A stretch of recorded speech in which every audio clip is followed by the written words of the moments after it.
Welcome back, everyone. DestinysJesus here. In today's video, I'm going to show you exactly what game plan and strategy you guys can stick to every single game to qualify for these solo cash cups and then get easy money in the finals.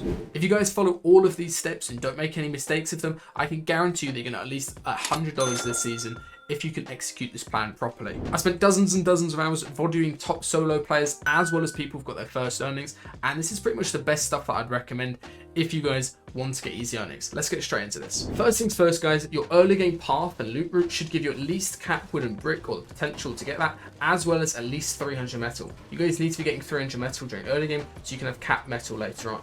You also should be having a katana every single game, ideally a purple katana. You can rotate into a spot like Kinjutsu that gives you a katana guaranteed, or what you can do is use Keymaster and try to get better guns through that, as well as getting katanas through that if that is in your early game spot. Another very important thing for early game is trying to get gold, either through getting a couple of safes or through actually capturing a flag at a POI like Venom does here, so you can re-roll your perks and get a higher chance of getting game time later on. Now, the mid-game meta this season, guys, is 100% to go for your cash every single game. I'd recommend trying to go dead side of second zone, or if you end up on congested side like this player is here, go for it as soon as it spawns in. The reason for this is because it spawns an equal distance between you and another player at third zone when it first shows up. So if you go for it straight away, especially with ODM gear, that means that you're going to get it while it's still gold, since it's a timing window before it turns into purple or blue, and it means you're going to get way better loot from it as well. I'd highly recommend carrying ODM gear just to get to your caches sooner. However, later on in the game, katanas are going to be better. This is why it's also very important to have 300 metal. It means that you're going to get cap metal from this, and all you need to do after this is focus on maintaining good mats. One quick tip I have is if you're trying to get your cache as soon as possible, especially when you're in a congested area, if you sit directly on top of it, it actually captures faster than if you're just standing nearby it in a box. Two of the most broken perks that you guys can take for your early mid-game rotates are going to be Slap Surplus, so you always can have max sprint, as well as you can get topped up and shield if you ever get tagged, and as well as Dumpster Diver. Dumpster Diver recently got a massive buff where you actually get way more ammo than before. You get like around 3 stacks of ammo of each, and of course you're likely to get shield like big shields, or like getting minis or slap juicers every time you hop into a dumpster. It's such a good perk, guys, for mid-game rotates. It means that you're never going to have to wasting your heals that you want to be saving for heal off later on. Now, how do you rotate 8 zone properly? As you can see here, it's the final partial zone before we get into moving zones. How do you do this properly? First of all, get visibility on players around you. Know who your potential threats are. Break out trees, things like that, so you can scout out the players that are going to be affecting your rotate, like this guy in front of Venom here. What does Venom do for his timing of his rotate, though, is he depends it on other players. He's not going when zone starts closing in or 10 seconds before. Instead, he's doing it based on what other players are doing. So you can see here, he wants to try to go early, but he waits for a second, shoots this guy in the back, tries to get him focused by the other players who actually pulled zone. And then now he waits for the timing when players behind him are rotating. This is really important. He wants his players behind him to be rotating at the same time as him. So now he's not going to be the only one rotating. He's not going to be the only one getting shot at out the air. As you can see, the other player gets shot, not Venom. Now he's able to actually move around in the air. It's very important you guys look around and move around with your A and D keys as you're going for the air of a katana so you don't get beamed. Then he goes towards dead side of this zone. I can't tell you guys how strong dead side is, as you can see here from Venom. He's completely isolated away from everyone else. He's got like 3 or 4 boxes away from everyone else, and it's going to mean he's a really good rotate going into first moving. Now, as we come into endgame, there are some really important principles that you guys need to stick to every single game. The first one is going to be the timing of your rotate. You don't normally want to be rotating too fast. You don't want to be getting into zone too early. That just means that people are going to land on top of you and you're going to get nice and bunched in with loads of people around you. So what Venom does is very smart, is he waits pretty much last second, and the key here is he goes out the side of zone where no one is. He's always rotating from a position where nobody can shoot him from.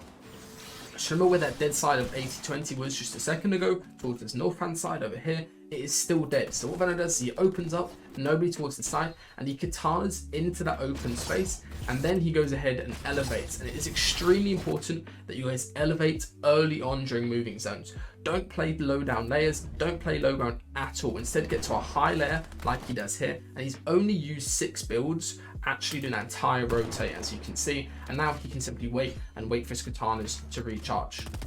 Now, what should you do as you get into the end of first moving, pretty much the end of all moving zones? Just do what Venom does here, is simply just scout out and get information on players around you and plan your possible rotates for the next zone. So many players they just try to smack on people's walls, they get pumped, and then they're forced into going for a rotate, and they haven't planned it, and that leads them getting pumped while they're katanaing. Instead, do what Veno does here, which is nicely just chill, sit in your cone, get this info on the players around you, figure out that your head is actually blocked off by players around here, as you can see. So now as zone swap, what does Veno do? Instead of instantly katanaing out his box like all the other players are going to do, is he tarps forward with wood. This is so important to burn your wood early. Then as he gets into the final bit of his box, he builds brick to make sure he's hidden from other players, and then he looks for shots. And the reason he's doing this is it allows his katana to recharge fully, as you can see here.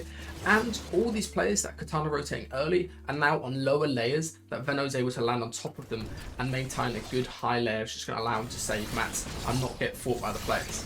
He does a nice double katana rotate up, boxes up into a really nice layer here, and then he's finally going to start looking for a refresh on this nice timing window.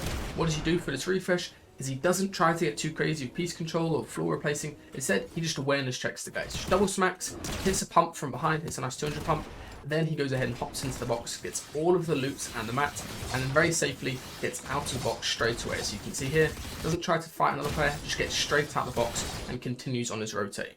Now, when it comes to rotating multiple times during the same moving zone, where you probably don't want to tarp at this point because there's some players front side that could hold you, it's always very important to do what Veno does here, which is to look through your edits. Check there's nobody close boxed up on this side of zone that you're going to katana rotate out. So just look through edits, figure out there's nobody within pump range of you, and then katana out that side of storm. Always make sure you guys look through your edits before you katana rotate. Here, very nicely, Veno gets pumped out of the air. So what he does is he drops down, goes down a few layers, and then katana's up. He doesn't want to be playing second height here, getting focused by the high ground player. So what he does is he drops down to still quite a high layer, but it is not second height. It's very important that you guys don't start sitting on second height where you're going to be getting sprayed, especially if somebody has a mythic. It can sort of ruin your game. Now, what does Veno do as second moving goes into third moving? Instantly, again, he tarps forward. He gets himself towards this front side position, goes forward 4 boxes here, and then goes ahead and chills and looks back for a potential hold kill or something like that. Instead, he goes ahead and just looks through his edits again, keeps scouting out, and then he katana rotates from the edge of storm that nobody is towards. Every single time that Veno goes ahead and does a katana rotate, he's scouting beforehand, and he's choosing a good layer to play with that katana, as you can see here. Alright, just quickly, if you guys are enjoying this content, make sure to go check out the Solos Masterclass update. It's a free update for anyone with the Solos Masterclass already, and if you don't have it, you can use code YouTube at checkout to save $5 and get it for just $20. I've updated this for 2 years straight. It contains every single thing I know.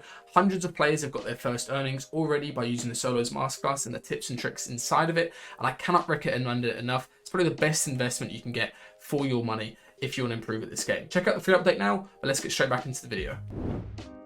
As we go into final moving, guys, this is the point in the game where your mats are probably going to be running low, and pretty much everyone at this point has heal off. As we skip around, apart from this guy, of course, pretty much everyone else has a whole load of heal off. And the key thing to win heal off games this season consistently, I would say, is getting a refresh at this point. It means you can have more mats than other people, so you can stay in storm and not get storm sickness early. And also it means you can have 2 players worth of heal off, so 2 inventories worth of heal off. That's exactly what Mustache does here. He goes ahead and continues rotating. He does a very nice trick in a second here. As somebody katanas him out, he holds his wall. You've got to remember, whenever somebody katanas up, it breaks the builds on the side. So he holds his wall, gets this wall on this other player, hits him 132, and then constantly aggroes this guy.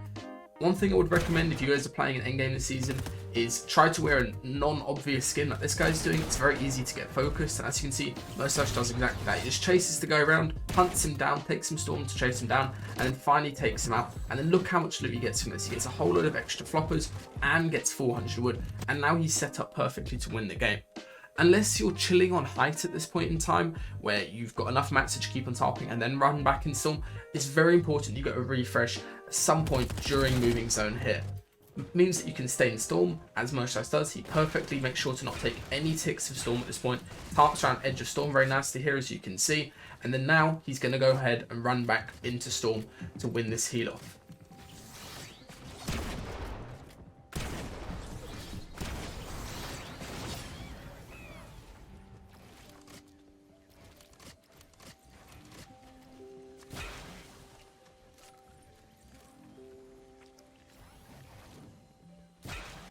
One very important thing that you can do whenever you're playing mid-game trying to play heal off is just to have visibility on things around you. Like, look for extra loot that you can go for.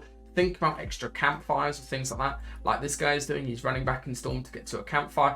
Think of extra plays that you can do that are going to lead you to winning that heal off. And one thing that Mustache does extremely well in this game is he knows that he has to try to get another refresh, especially here when his floppers get dropped down. As you can see, this other guy pickaxes out his floppers in a second here, and he knows he has to fight for this. And at this point in time, especially that HP advantage, it doesn't matter what your shield is. Your shield doesn't win you the game. So as you can see, he did a risky edit on somebody with a pump just to take him out, get that siphon. And then now he gets another player's worth of heal off. As you can see, he gets a full med mist from this guy. Whenever you kill somebody in game, you get a full med mist from them if they're carrying one. Now he's guaranteed to win heal off, and that's how he wins this game.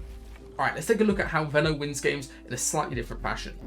Another extremely important part of winning heal off games this season, guys, is going to be making sure you play it in the correct order and realize whether you've got enough heals or not. So you can see here, Veno pops a slurp juice last second exactly as you're supposed to. Then he runs back in Storm to check if he's got game time to get that pizza that will allow you to win heal off. He doesn't realize that he's got it at this point, so he goes down and tries to fight other players. And how do you guys find people to fight? Instead of just running around on low ground where everyone's going to be shooting you from backstorm, instead think about where players are going to go to get extra whites. Places with campfires, for example, over here. Places with flopper boxes or barrels or something like exactly here. You see somebody splashing and you go straight over and start spraying and aggro them. Don't just run up to somebody's walls while they're healing off and start pickaxing them. Instead, spray, check if they've got any mats. And this guy doesn't have any mats. He's forced to disengage with the katana, and Veno's able to steal his pizza and then win the game from that. One important thing as soon as you get this pizza is pop the slices first, or try to hold some of the slices in your inventory as well. I'd also recommend trying to save your splashes or if you have floppers for when storm sickness occurs, because you need to have quick kills at that point in time. As you can see, the other players didn't have those quick kills, and Veno was able to survive it and win the game.